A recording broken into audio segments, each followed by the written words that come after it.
গণহত্যাকারী হাসিনার পলায়নের মধ্যে দিয়ে ১৫ বছরের ফ্যাসিবাদী শাসনের অবসানের পথ উন্মুক্ত হয়েছে। বিসমিল্লাহির রহমানির রহিম। প্রিয় দেশবাসী, আসসালামু আলাইকুম। গণহত্যাকারী হাসিনার পলায়নের মধ্যে দিয়ে ১৫ বছরের ফ্যাসিবাদী শাসনের অবসানের পথ উন্মুক্ত হয়েছে। তাই দেশে জবাবদিহিমূলক গণতন্ত্র প্রতিষ্ঠার এখনই শ্রেষ্ঠ সময়।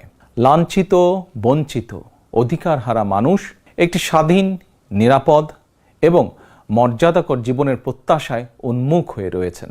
জনপ্রত্যাশা পূরণের জন্য একটি নিরাপদ এবং মানবিক বাংলাদেশ গড়ার এখনই শ্রেষ্ঠ সময়। ফ্যাসিবাদী শাসনের অবসান ঘটিয়ে দেশের গণতন্ত্র, মানবাধিকার, ভোটের অধিকার প্রতিষ্ঠার জন্য গত ১৫ বছর ধরে গণতান্ত্রিকামী মানুষ আন্দোলন সংগ্রাম অব্যাহত রেখেছিলেন। আন্দোলন করার সময়, আন্দোলনরত অবস্থায় এই সময় অসংখ্য মানুষ গুম হয়েছেন, অসংখ্য মানুষ হয়েছেন খুন, অপহৃত হয়েছেন বহু মানুষ, অনেকে চিরতরে হয়েছেন পঙ্গু।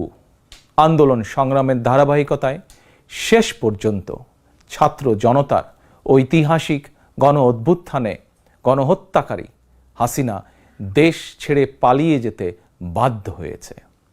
প্রিয় দেশবাসী, ঐতিহাসিক গণ অভ্যুত্থানের সাফল্য ও উদ্দেশ্য নস্যাৎ করে দিতে সুপরিকল্পিতভাবে চলছে ষড়যন্ত্র, এবং এই ষড়যন্ত্রের অংশ হিসাবেই একটি ধর্মীয় জনগোষ্ঠীর উপরে পরিকল্পিত হামলার ছক কষে দেশে একটি অস্থিতিশীলতার সৃষ্টির অপচেষ্টা চালানো হয়েছিল।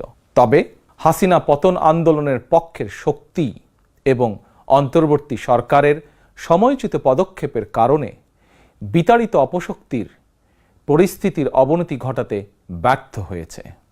কিন্তু তারপরেও তাদের ষড়যন্ত্র থেমে নেই। কিন্তু গণ অভ্যুত্থানে চেতনা ও লক্ষ্য সুসংহত করতে হলে বিতাড়িত গণবিরোধী শক্তিকে আইনের মুখোমুখি করার পাশাপাশি জনগণের রাজনৈতিক এবং অর্থনৈতিক ক্ষমতায়ন অত্যন্ত জরুরি।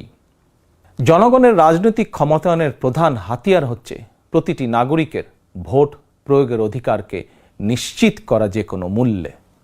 প্রিয় দেশবাসী, ক্ষমতার পরিবর্তন মানেই আমার কাছে শুধু রাষ্ট্র ক্ষমতার হাতবোতল নয়। ক্ষমতার পরিবর্তন মানে রাষ্ট্র এবং রাজনীতির গুণগত পরিবর্তন।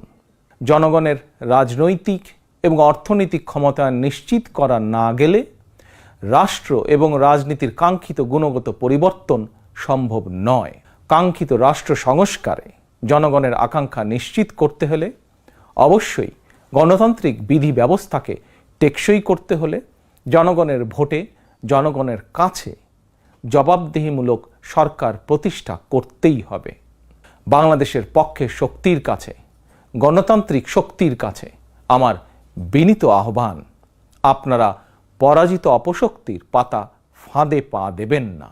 ছাত্র জনতার গণ অভ্যুত্থানকে চূড়ান্ত সফলতায় নিতে হলে কেউ দখলদারিত্বে লিপ্ত হবেন না, দখলদারিত্বে সহায়তা করবেন না, কেউ দয়া করে দুর্বলের উপর আঘাত হানবেন না, কেউ দয়া করে নিজেদের হাতে আইন তুলে নেবেন না। প্রতিশোধ, প্রতিহিংসা নয়।